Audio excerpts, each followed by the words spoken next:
আশার পাঠশালা। চড়াদামে বিকোচ্ছে আস, শৈশবে সেই পড়া। প্রাইভেট স্কুলের ফি মেটাতে জীবন এখন করা। নিজের পাতে অন্ন কমিয়ে সন্তানদের দি স্কুলের বেতন। দিনের শেষে রিক্ত হাতে জমানো সব পুঁজি মূলধন। শিক্ষার নামে ব্যবসা চলে, জ্ঞানের চেয়ে টাকার জোর। আমরা চাইছি এমন স্কুল যেখানে আসবে নতুন ভোর। কেন আমাদের সন্তানরা সরকারি স্কুলে যাবে না?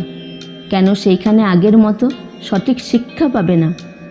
আমরাও তো সরকারি সেই বেঞ্চে বসে বড় হয়েছি, বিনামূল্যে বই আর স্যারের স্নেহে মানুষ হতে শিখেছি। আজ কেন তবে ভাঙা দালান আর শূন্য পদের হাহাকার? কেন অভাবী মা বাবা সইবে প্রাইভেট স্কুলের এই অত্যাচার?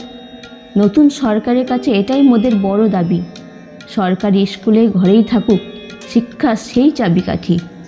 রাস্তায় আজ শিক্ষিত বেকার মেধার লড়াই লড়ছে যারা, তাদের হাতেই তুলে দিন এই শিশুদের ভার। নিয়োগ হোক যোগ্য শিক্ষক, পরিকাঠামো হোক উন্নত, সরকারি স্কুল সেজে উঠুক ঠিক স্বপ্নের মতো।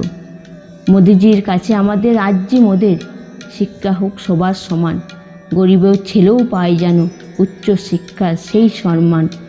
প্রাইভেট স্কুলের শোষণ থেকে আমাদের দিন মুক্তি, সরকারি শিক্ষার উন্নতিতেই দেখান আপনাদের কাজের শক্তি।